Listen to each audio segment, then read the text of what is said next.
G'day guys, today we are talking about a subject I think we need to talk more about as entrepreneurs and innovators, which is creativity. How do you develop it, what stifles it, and how so much of being a creative individual comes down to the very human stuff that we need to get comfortable with. 28 and I'm trying to shape history, pulling from the sky for some strength to take with me, line up the stars, fly away quickly and push the world forward like a tidal wave hit me. I ride the wave swiftly, I fear no man, check my titles mate quickly, came from the sky with the light of day in me. 190. Who asked the question?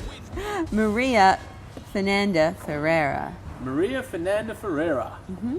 That is a really cool name. I know. Maria, thank you for asking the question. What is it, Rosie? Okay, so the question is, hi Jack, I really would like to develop my creative side, but I don't know how and where to start. That's a really good question. I really want to develop my creative side. Yeah, so Maria, firstly, just the presupposition inherent in the question is beautiful because she's assuming that you can develop your creative side, which I fundamentally, and by the way the research does too, agree with, right? Because people view creativity as a talent. And in some people it is, right? Some people are sort of naturally very creative. However, in a lot of others, creativity is in fact a skill, meaning it's something that you can work at, it's something you can train, it's something you can develop, right? I believe that everything in life is a skill. If you want to be more creative, it's a skill. You want to be more disruptive, it's a skill. You want to be a better leader, it's a skill. You want to be happier, it's a skill. Harvard have been releasing research for the last few years proving that happiness is a skill, no different to learning to play the violin, right? And this is the thing with creativity. It's about who is practicing it the most. If you want to practice it, this is what you do. Firstly, understand the innovator's dilemma, which is this, or the creative's dilemma. When you are truly innovating, when you are truly doing something new, when you are starting with a blank canvas and creating on top of that, whether that's literally a painting or a song or a business or a video or a marketing campaign, whatever, if you're doing that in a way which is really new and innovative and kind of revolutionary, the innovator's dilemma is that by very nature of you innovating, there won't be much rationale you can point to support that what you're about to do is going to work, right? Meaning, if we could point to tried and proven methodologies or tried and proven research, you go, this is going to work because it's like that and here's the research, then is what we're doing truly innovative, or are we just improving slightly on what is, right? Psychology calls this reasoning by analogy, meaning this will work because it's like that, or the future is going to look like the past, or whatever the case may be.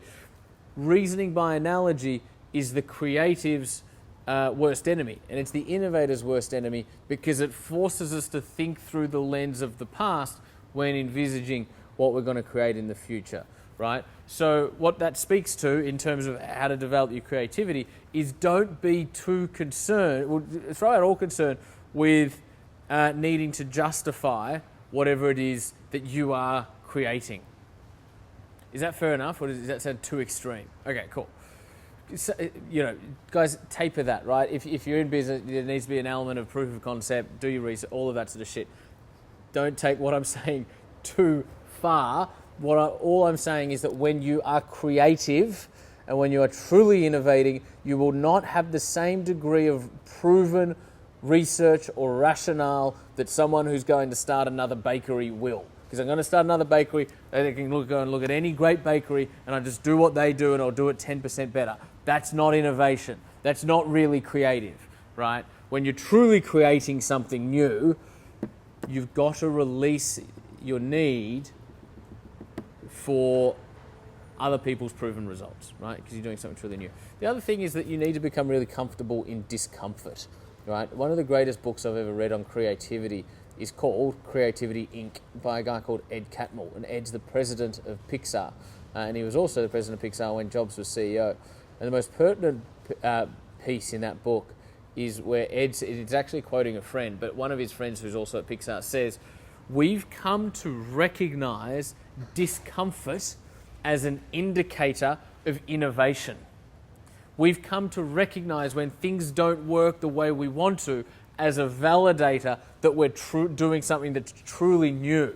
They say when we start out and we start a movie or a project and everything works and it's happening seamlessly and it's going really well, they step back and they go, what are we doing wrong, right? Which is the opposite to how most people think, right? Because we want things to go smoothly and we want them to work beautifully and we think we should feel good along the way. When actually, if you're doing something truly new and innovative or creative, none of that will be the case, right? So what Pixar are saying is that when nothing's working, when it feels chaotic, when everybody's really, really nervous, we sit back and go, we think we're onto something great, right? And so becoming comfortable in discomfort is imperative for creatives that actually want to develop something that's truly great. Then the third thing I'll share with you, Maria, is practice it, right? Just practice it. Practice it with small things like writing poems or releasing a small campaign. Practice it with big things like launching a particular business. Find ways to bring creativity in your day-to-day life. It is a muscle like everything else. The more you can exercise it, the more it will build, the more faith and confidence and belief you'll form in yourself, the more creatively powerful you will become, right?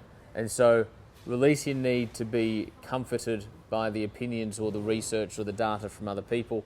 Find comfort in discomfort. Use it as a sign of reassurance. And then whatever the third thing I said. What was the third thing? Practice it every day. Practice it every day. It's a muscle like anything else. That was a really good question. I'm really glad she asked that. That's a very cool question. Because this is something I'm really passionate about, because I spend so much of my time not in mechanics, but dynamics, right? Brand, culture, student, product, all of that sort of stuff, where it's purely creative.